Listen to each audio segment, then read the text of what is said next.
Good afternoon, comrade subscribers. I'm back in, where am I? Port Macquarie. It's Friday afternoon, I think. Yes, I got back from Perth last night and I'm heading back out again on Tuesday because Monday's public holiday. King's birthday, huzzah.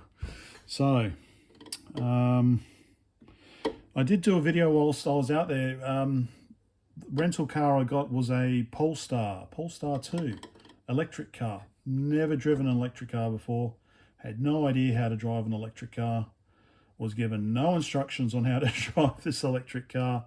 So I did take some video. I don't know how good it is. Yeah, because being my usual self, feeling very self-conscious, especially if other people are around, talking to myself. But I did take some video, so I'll put that together and see if it's of any interest and upload it. Interestingly, like normally with a rental car, you fill it up before you drop it back. But I don't know, am I supposed to stop at a charging station on the way to the airport and charge it up for half an hour? They didn't say anything, so I assume not. It was 86% charged when we picked it up.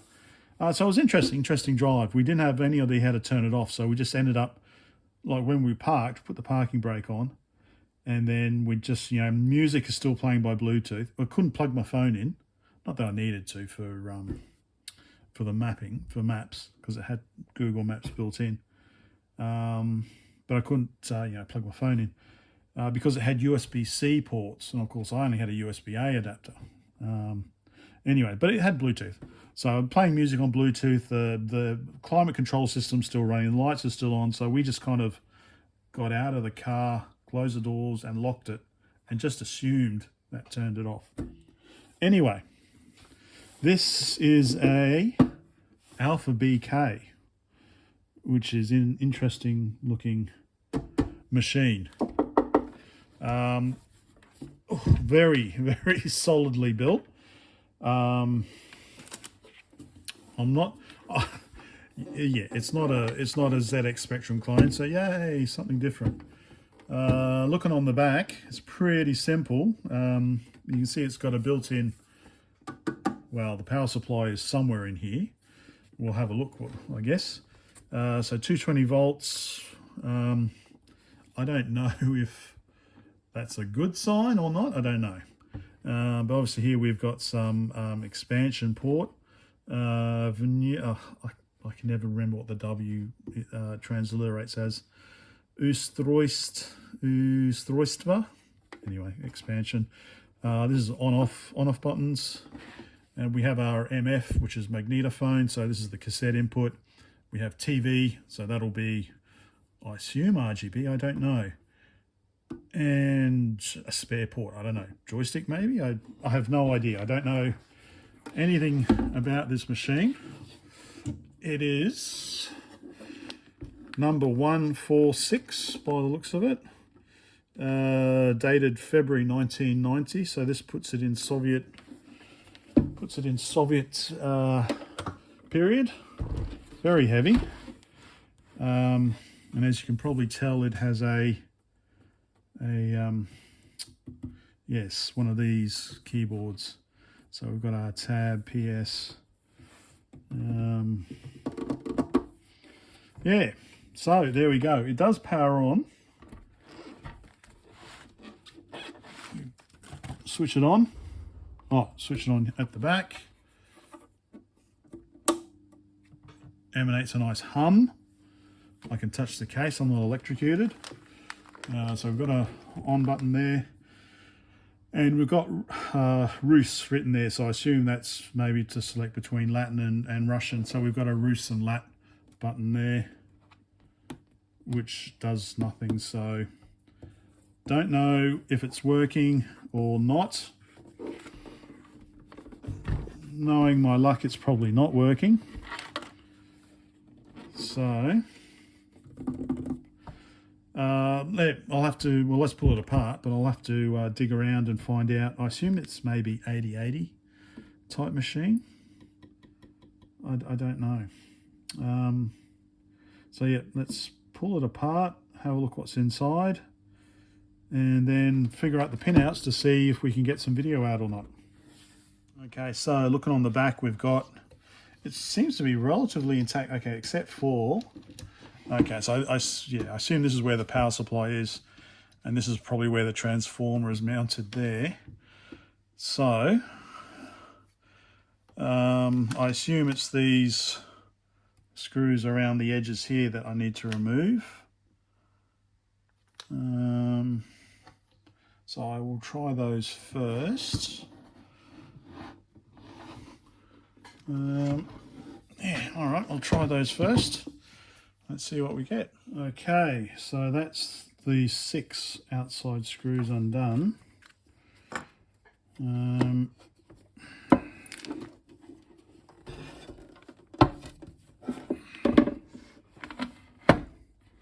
So let's go wide.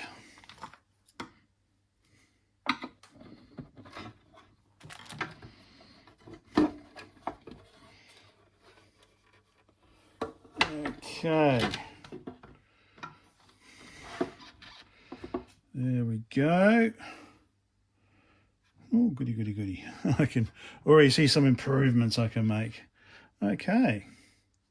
Oh, we've got a ROM there with no cover on it. Let us quickly stick a sticker on there. Where are my stickers? All right, let me find my stickers. Ah, they're up there. Okay, yep, so there's 2 ROMs. Looks like I was right. It is, we've got our 8255 programmable peripheral interfaces there. And we've got our KR580VM80. So we've got our 8080 clone here. And what's this? A KR580VT57. So that would be an 80 or an 82, I don't know. Anyway, a support chip for an 8080. And surprise, surprise, we've got our good old KR565 64 kilobit DRAMs. So I assume that we've got 64K of RAM in here. We've got some nice capacitors here, which probably got some sort of rare metals in there, so worth chopping up. So yeah, and we've got our big power supply here. We've got our rectifier, and we've got a 5-volt rectifier and 5-volt regulator down there. What do we have on here? Is it 2000?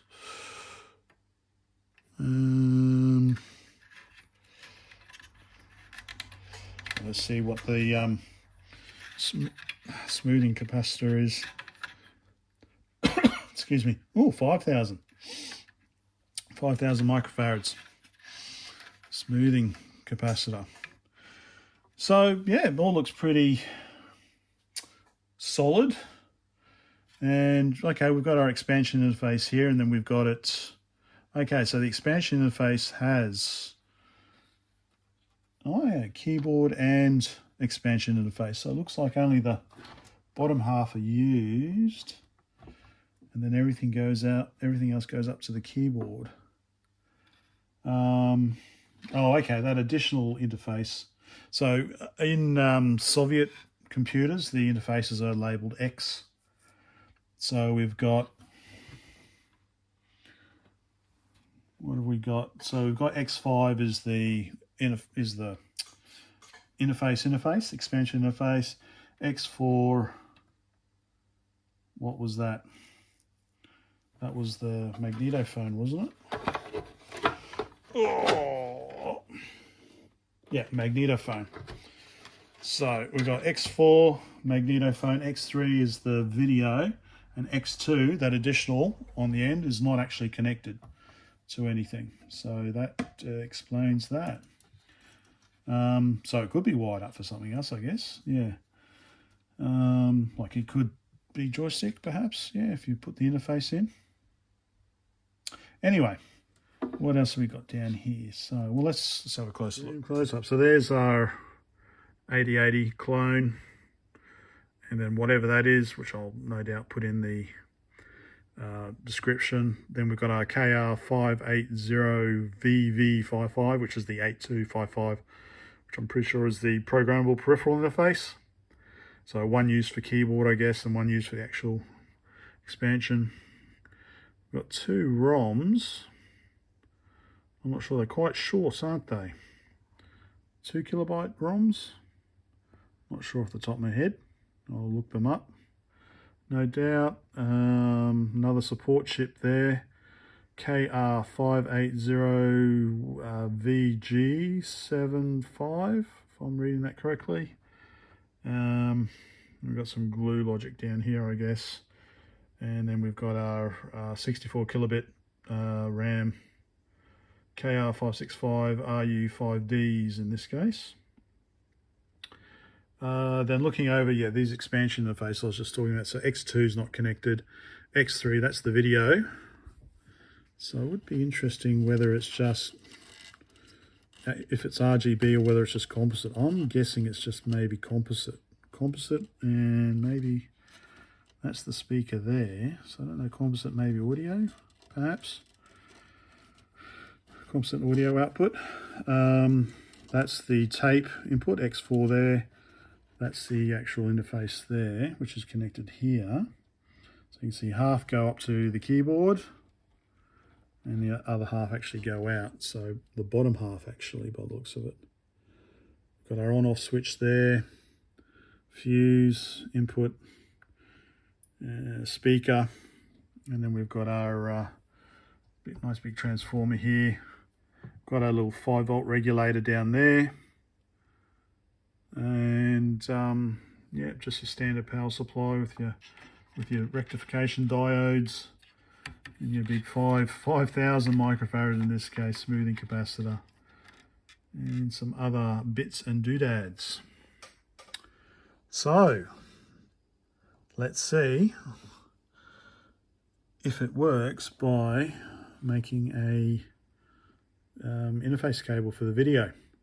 Actually, one thing I just noticed, and I probably should have noticed earlier, is that obviously this isn't, because it's an 8080, as it's an 8080, it's not just a 5-volt system. It's plus minus 5 volts and 12 volts to run the CPU.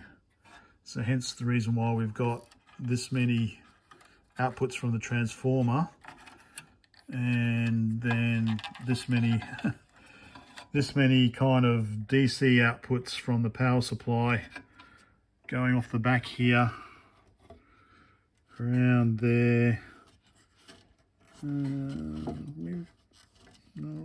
Okay, we've got some power going up to the keyboard, and then I guess, yeah, we'd have some power on the expansion bus, and then I guess some power coming out here to the actual machine. So yes, all right. So I'm thinking it's probably just composite, which makes it nice and easy. But let's see. Okay, time has passed.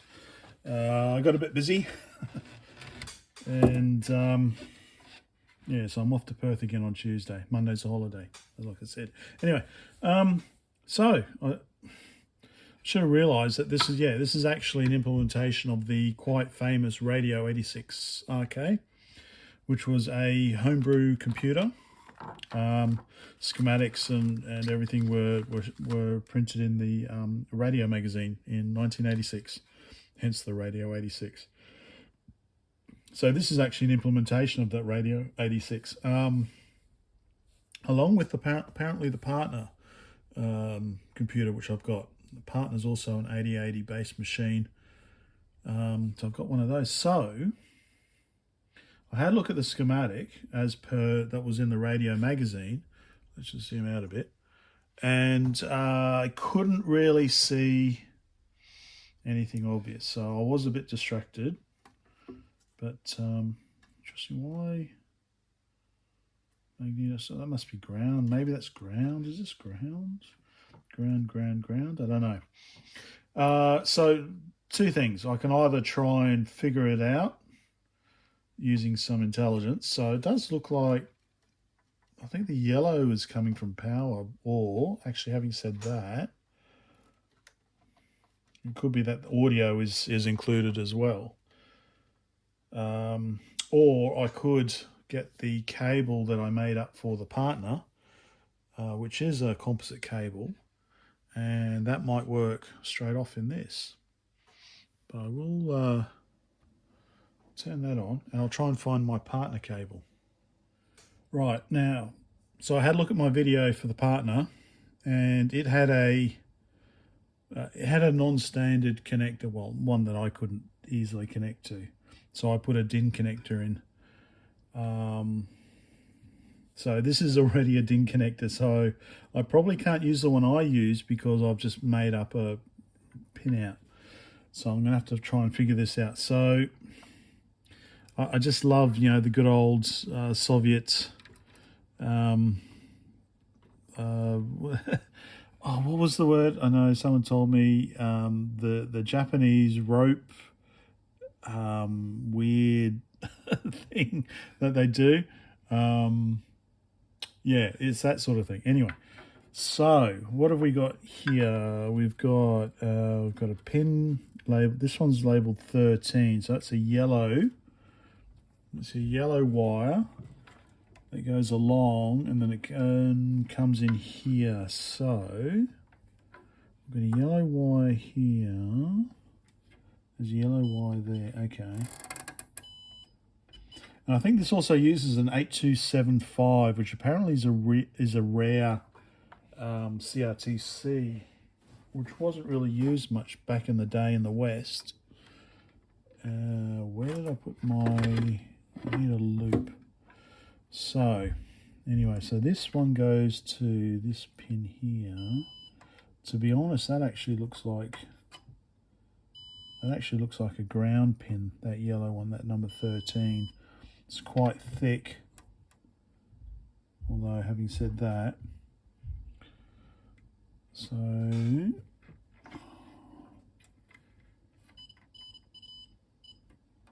does look like a ground, but it's not connected through to any of those other grounds. Having said that, okay. It's jumping around a bit, so it's like there's a capacitor. All right, let's not worry about that. Oh, bloody plovers. Oh, man, bloody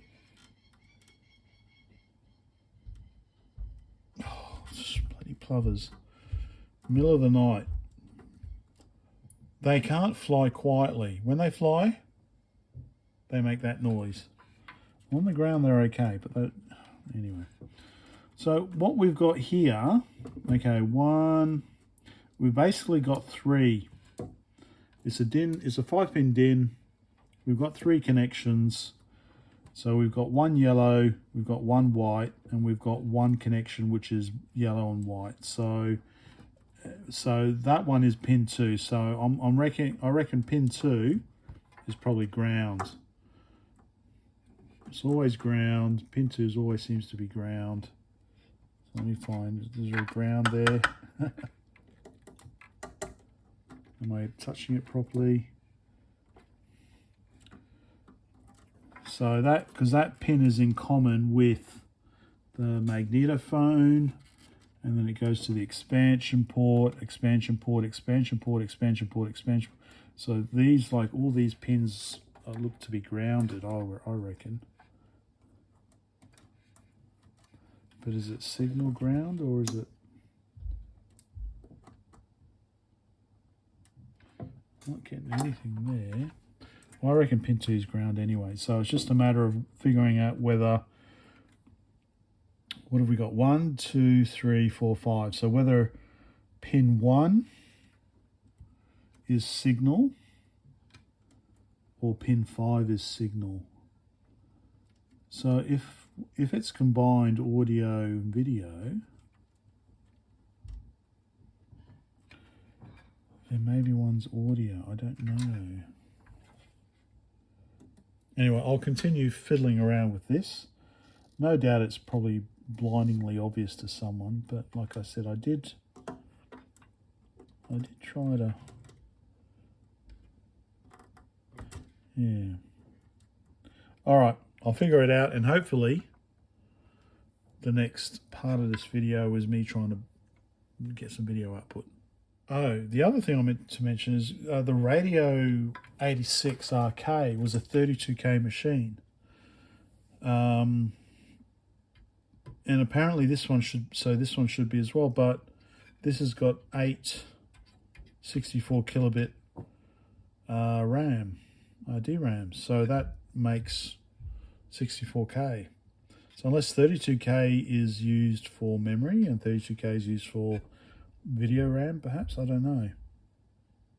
No doubt someone will correct me in the comments. But yeah, I want to get this X3 interface sorted out. Let's see. Right, so what I do have, I found, is I've got two things.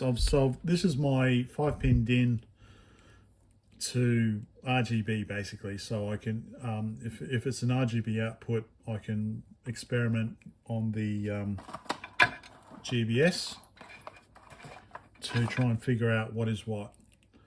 I've also made this RCA to this, so quite simple.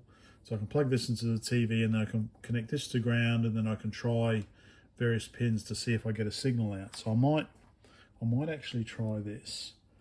So what I want to do is, doesn't matter if I connect to those ones, they're not connected. All right, let me set this up. I'll do some experimentation first and see if I get something. If I get something, then hopefully you'll see it soon. Okay, so it does appear to be pin 1 is the composite signal and pin 2 is ground, because we get nothing.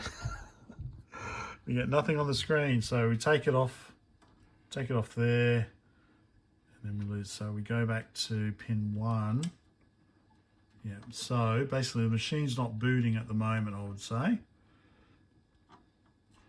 So that would be the pin out. So I can make up a correct cable for the video out, and so I can feel heat. I can feel heat on the 8080.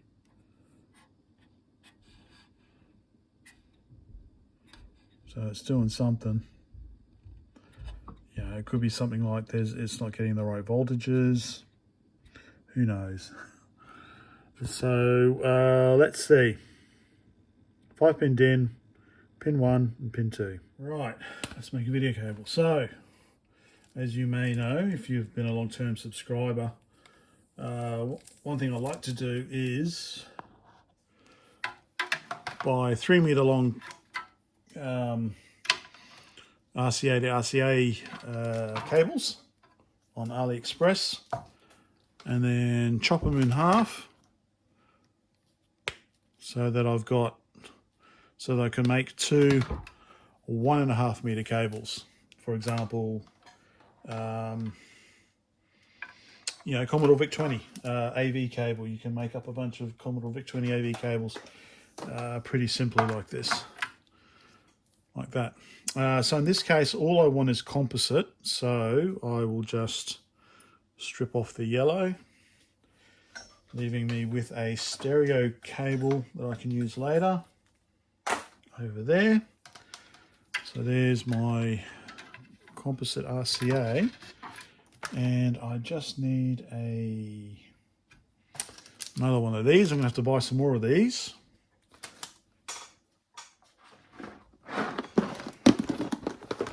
So should I go cheap or should I go fancy? Let's go cheap today. Let's go cheap today. Okay, so I was actually wrong because I'm looking at it back to front. So pin 1 is there. That's pin 1, pin 2 down the bottom, pin 3, and then you got pin 4 and pin 5. So, but when you actually plug it in, it's actually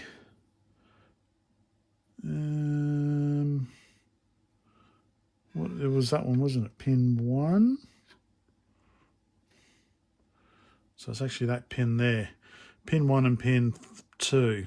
Okay, so 4, 5, and 3 we don't need. Just always get these confused.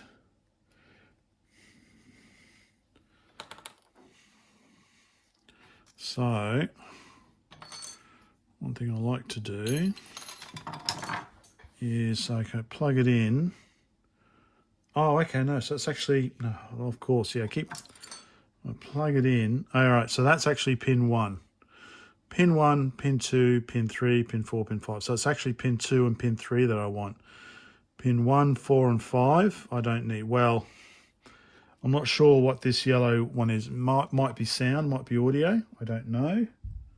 But I'm not interested at the moment. I just want to get video output. So, so what I do is, let's chop off those. Make sure you're squinting when you do it. And then leave pin 2. And then cut off pin 5. And then you drop your connector. And you realise you're showing off that you're wearing shorts, even though it's technically it's technically winter, but you're wearing shorts. It's not that cold. Yeah, so that should be ground. There we go. Ground and composite video. So we'll give that a try. Of course, the first thing you always got to remember to do is put the sheath on the cable first. And let's strip it a bit. Maybe a little bit more. Okay, like that. And then strip these. So just use this.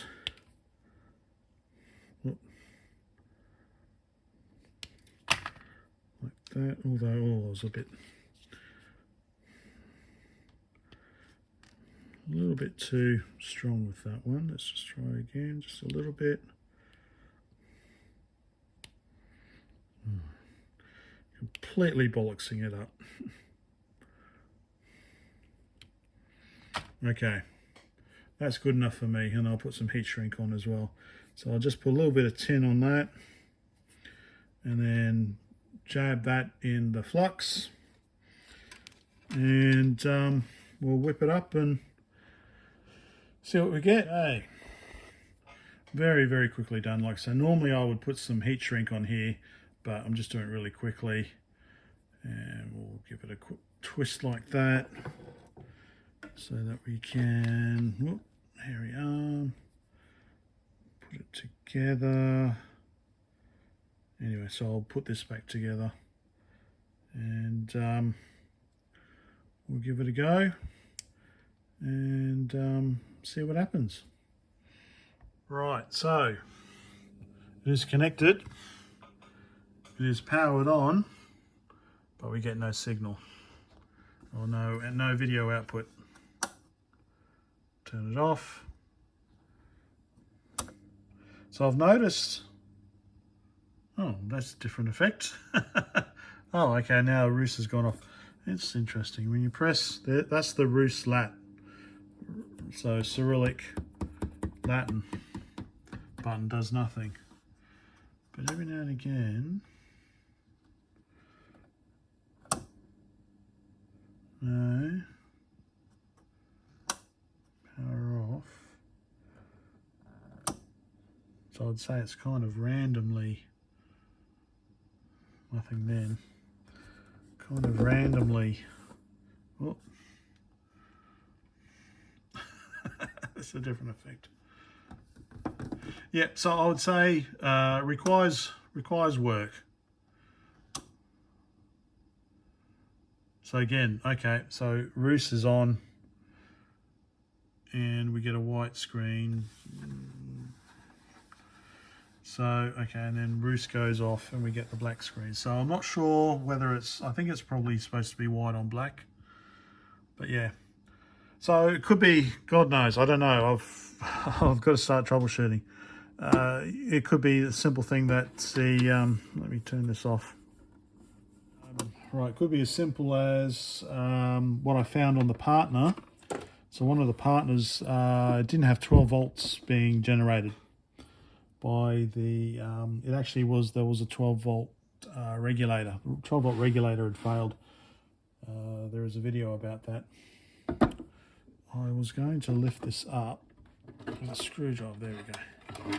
So, okay, so basically what I'm expecting is that this power supply, which I won't touch, is supposed to be generating a regulated 5 volts. I assume that's a 5 volt, yep.